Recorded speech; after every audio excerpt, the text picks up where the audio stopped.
All right. Well, welcome everybody. Thank you for being here. I'm Justin Hopper. I'm the chief for the Department of Food and Agriculture's Equal Employment Opportunity Office.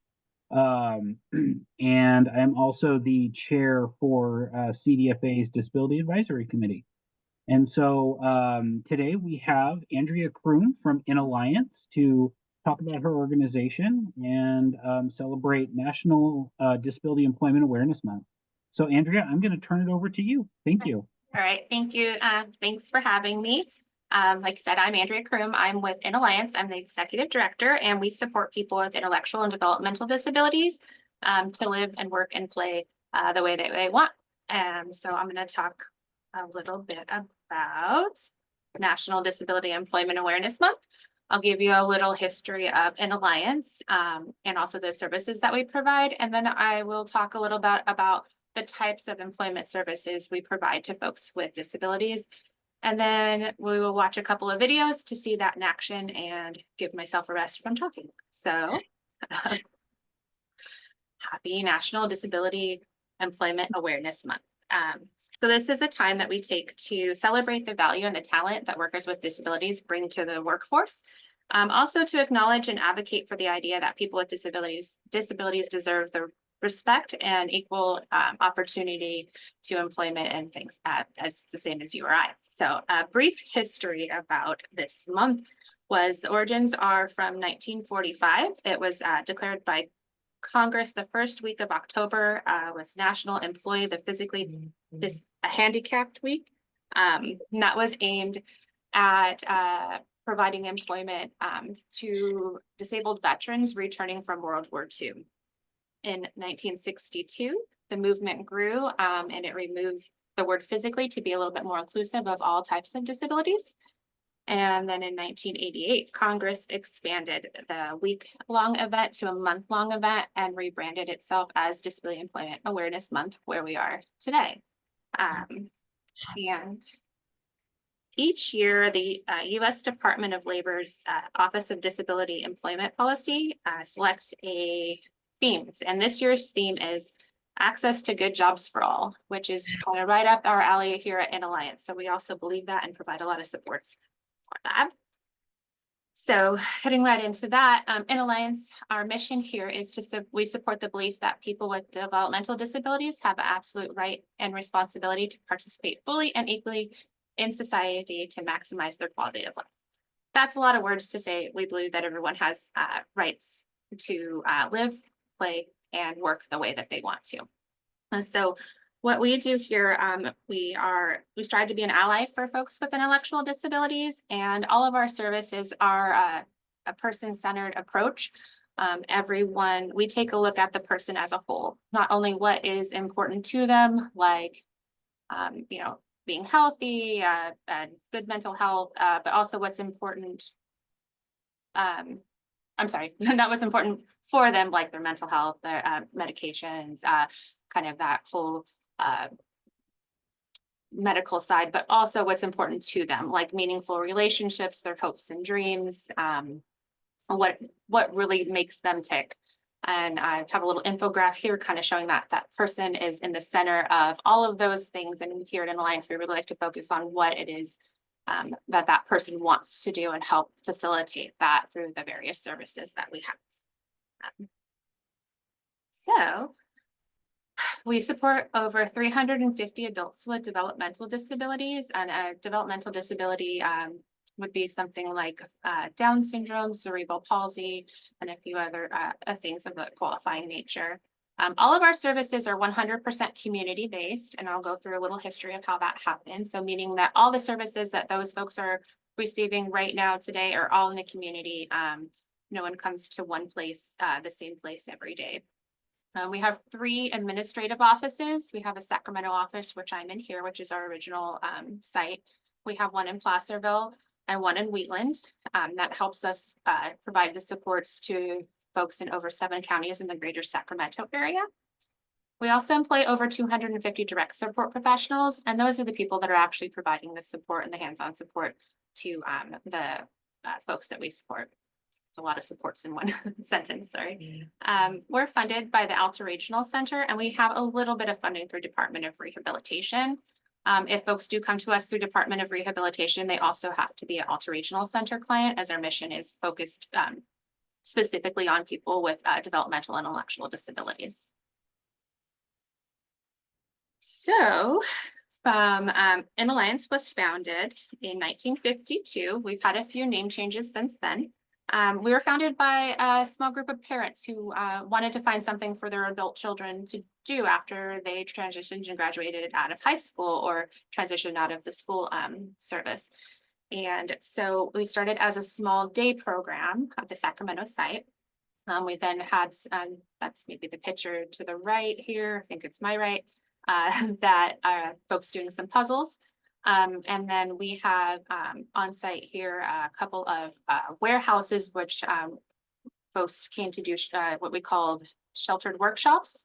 So that's where work was bussed in and people were bussed in to do the work here. So folks with disabilities came on site to work in sheltered workshops supported by job coaches and employees without disabilities, and all things were secluded and on site here.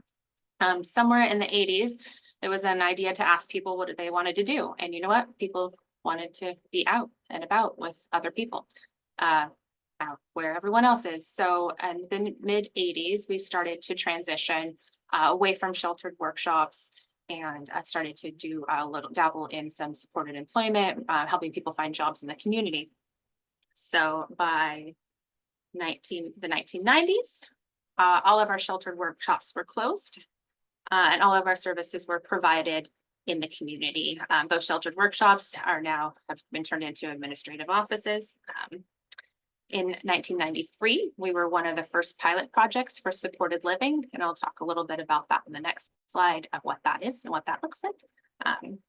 So here you see some pictures of people who are included in their community instead of secluded from the community. We have a housewarming party going on for someone who moved out on their own for the first time, a gentleman volunteering with horses, as he likes to, and another gentleman celebrating 20 years at Walmart. So what services do we provide? We provide some community living services, and that's sort of a blanket term for how we help people live on their own in the community. I had mentioned supported living. We were one of the first pilot projects of that. That is a service that helps people with more significant disabilities to live independently as possible in the community and not in large congregate settings. So this was one of those moves also away from seclusion. So supported living offers people the supports that they need, as little as they need, up to 24 hours a day. They also have a case manager to help support find staffing to meet their needs, as well as kind of a oversight of everything that they need to live a healthy and safe life. And then we have our independent living services, which is also a service to help people live independently, but folks that maybe don't need as much support, I like to refer to it as a teach, train, fade model, where you might be teaching some folks some skills, like here to the left, we have some budgeting and shopping skills, whatever it is that they're focused on and what they wanted to do. And then we fade away when they don't need us anymore or to the level of support that they need. So all of our services also start with a person-centered plan. So each person helps to define what services they want and how they want it to be supported. So that's our community living services. And then we also offer day and employment services. So all of these services have a focus on community integrated employment, CIE, which is a fancy term to say for people to get a job with the same pay rate, same benefits, same opportunities as somebody without a disability. So that's mostly the end goal for most folks, if that is what their want and desire is from the program. Each one of these services provides support with a different ratio of job coaching, meaning we have our community training program, which is for folks that have a higher need of support. So they have one program participant to one job coach. Folks might need more support based on medical need or behavioral need. They just need a little bit more one-on-one to be in the community. And those folks who volunteer have jobs kind of, again, whatever their focus of their goals are. And then we have our work and life skills program, which is 1 job coach to 3 program participants. And in that program, we have small crews of the 3 folks and 1 job coach that go and provide a service in various community partners. So InAlliance is contracted with, like right here, we have UCD Med Center. We have 7 crews at UCD Med Center who do janitorial services. That's not considered community integrated employment because InAlliance contracts with those individuals not hired directly by UCD Med Center, but the ultimate goal is that they would, or into another job that they would like to have. Maybe they find out they really don't like doing janitorial or like something else. So then they may venture over to our supported employment services. And that is where we support also one-on-one, but with people with less support need, where we help assist them with finding a job of their own in the community, where that's their job. If they decide they don't want services from us anymore, that's still their job, unlike the work and life skills program. If they don't have our services, that's our contract job. So they have to find employment elsewhere. This young lady looks like she is I don't know what they call it, a sampler at Costco. So that's supported employment. So those are the services that we provide. And we'll talk a little bit about employment for people with disabilities. So I got this graph from the State Council on Developmental Disabilities. I thought it was just kind of a poignant thing to take a look at here, that the green line is an employment rate for people without any disability. The blue line is for people with any type of disability, and then we go a little bit deeper of people with developmental disabilities. So there are folks that have a very low employment rate, and it's the only rate that seems to be trending down. So, and we'd like to see that change. So there's the different type of services that we provide. So I talked about our services, but how do people get employed? What are those kind of supports? So I'm going to focus on 3 of the supports that we provide here at InAlliance. And this is just going to be a kind of general overview of all 3. Each one of them themselves could be a very long deep dive into that, and I won't do that to you today. So we talked a little bit about supported employment, and supported employment services are also the ultimate goal of this service specifically is competitive integrated employment, that CIE, getting somebody a job and helping them maintain that job. So in supported employment, I'll call it traditional job development, where it's for folks who need a little bit more support in gaining and maintaining a job. So these services could include job development as well as job coaching. So with job development, you would help that person find a job that's out in the community. You're taking a look at what's of interest to them, helping build a resume, filling out applications, practicing job interviews, even attending job interviews with the person. So that could be a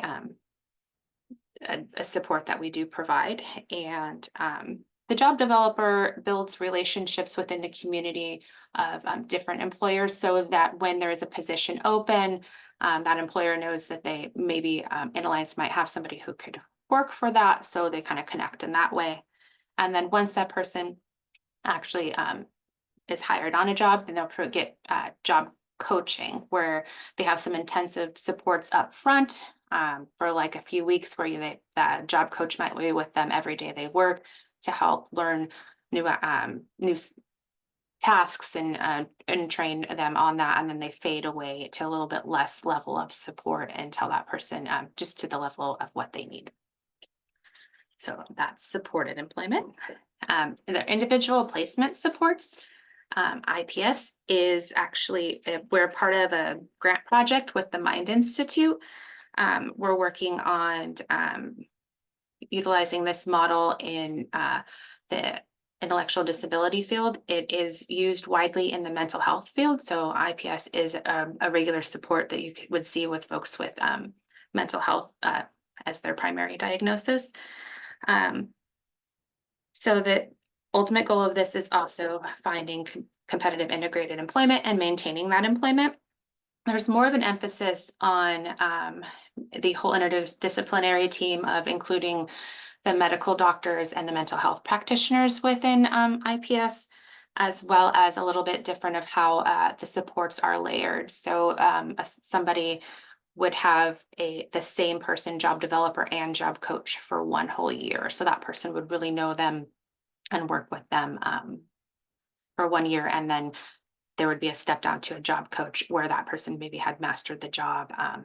So that's a little bit of a nuanced difference of that, and for the individual placement supports. And then our customized employment, which we're currently working on kind of a process to make that a widespread service in our work and life skills program, as well as our community training program, because this is for folks that may not be so successful with traditional job development, and that might need more, they have more complex needs and needs more support for acquiring and maintaining employment. So still the ultimate goal is to find a job that somebody has, and competitive integrated employment, they're paid well, and they're successful in that. There is a little bit longer of a process, what we call a discovery phase in this and customized employment, where you really get to know that person. What are their unique skills? What makes them tick? What do they really like to do? What is it that they have to offer to an employer? And then you would go out and seek what is a missing need that an employer might have that this person can fill. And you bridge that relationship as a really symbiotic relationship between somebody with unique skill and something that the employer might be lacking. And I'd say the biggest difference between customized employment and the supported employment and individual placement supports is that you're not going out and trying to find a job that already exists. You're going to help that person find a job that works for them. So it is a lot more work, a lot more time, but it can be very successful. So I should have put the picture here, but reminisce a little bit of one of the community training program slides. There was a gentleman who was cleaning pool tables. That was sort of maybe one of our first dips into customized employment, where that was a place that he and his brother frequented and really liked to be there. They knew him, they liked him. He really liked pool and helping out the pool table. So we went and said, hey, it looks like maybe you guys might need some support of extra cleaning during the day when people aren't here. And they said, yeah, we would. And this gentleman's known to you. They like him, respect him, and hired him on to do those pieces. So that's kind of maybe a small piece of what customized employment would look like. And find my things. So, well, it can give you a break from having to listen to me talk, and we'll see how all of this works. I'm going to introduce you to a little video of Courtney, and she's in our community training program. So she does have one-to-one support. And I'm hoping that the sound will work for you. So if it doesn't, please someone let me, but here we go.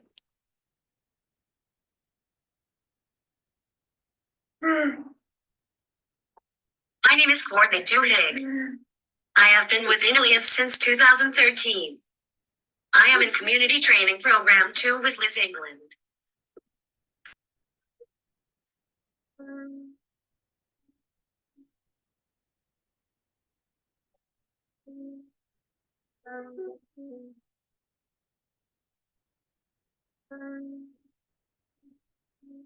I have been coming to this library when shelter in place was slowly being lifted after COVID-19 pandemic. Everyone are so loving, welcoming, helping, and understanding.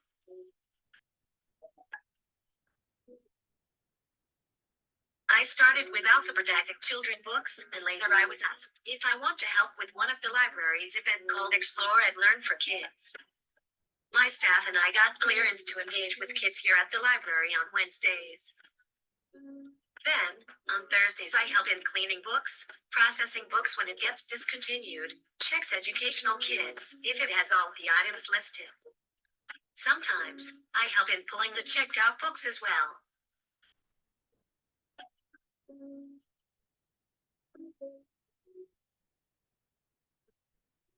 Some obstacles I faced was my alphabets were not up to standard, so I had to create a cheat sheet with help from staff.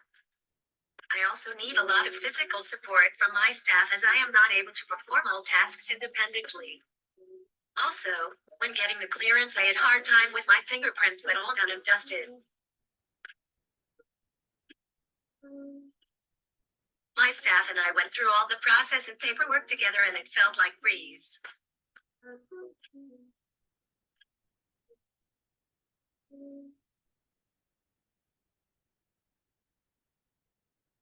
So that was Courtney. I just did want to point out too that she's there with her job coach, Marquita, who's dressed for the job, right? So our job coaches don't wear InAlliance branded clothing or walk around looking like we're there as like supports. So we really do want to be as inclusive as possible. So we just sort of blend in and assist where it's needed and let folks do what it is that they need to do.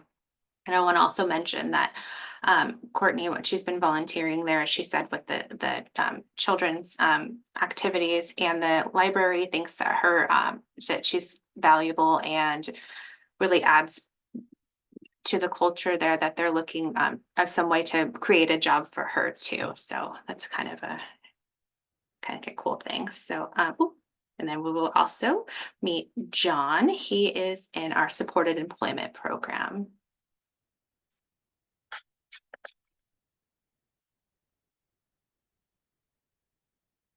I am John Masterson. I am from the governor's office. When I first got hired, it was December 3rd, 2007.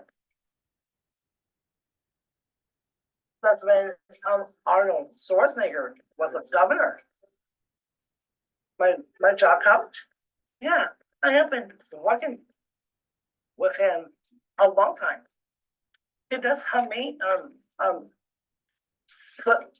support is like you just say good morning, and then you might say good afternoons.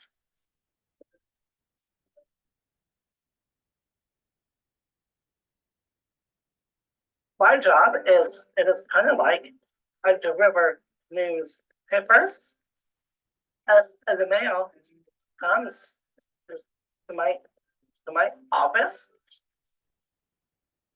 I have done my job since back in 2007.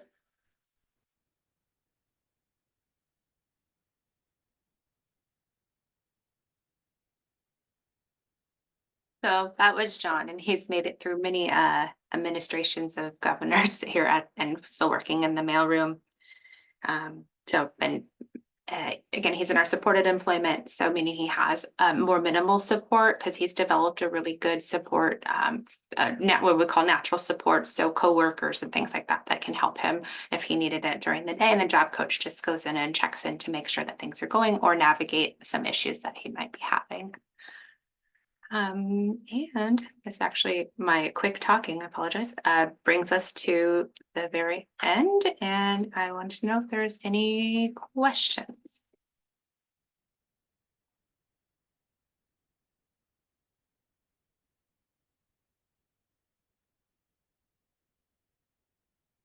Not seeing anything from the chat. If there's any questions, you can put them in the chat, or you can come off mute and ask Andrea.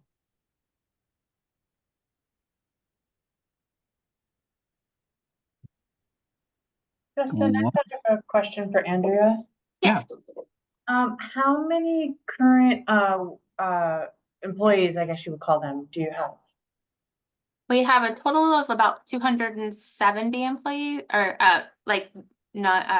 the supports that help our program participants. So we have 270 employees total currently, and folks in our contract work sites, those are our program participants, we have about 40. Okay. We're looking to hire a lot more, actually, kind of build back after COVID. Pre-COVID, we had probably around 400 employees. And we've lost some over time, and we have a lot of people who still want support, and the more we hire, the more people we can take on to our services. So if anyone's knows anyone that's looking for a job, we're hiring. That's it. Sorry, I had to plug. I actually have a question too, and I apologize if you mentioned it because I had to step away for a phone call. Oh, But no problem. I noticed that John, it looks like he worked for the governor's office. Are there other like state entities or departments that you're currently working with to support these folks, or could any of us do that? Like, how would we work with you in that capacity? I know John works for the governor's office. We have some folks who work at SMUD, and I think someone that we have contract through Department of Transportation that also works. So if you are interested in hiring somebody with a disability from InAlliance, we do have in our supported employment and other agency of folks who are looking for that. You can contact me as well. There is something that I didn't get super into as a paid internship is also an opportunity for folks to gain some valuable employment skills while the employer can have that person's wages paid for a year, and kind of like we've used it as a trial work period that kind of benefits both ends of that. So Thank you. Any other questions from the folks in attendance today?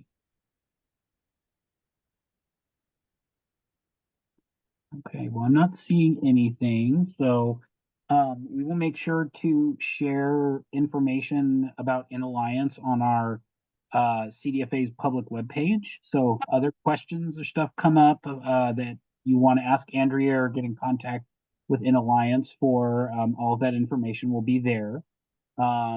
So Andrea, thank you for being here and sharing your organization with us. We very much appreciate it. yeah, thank you for having me. I appreciate it.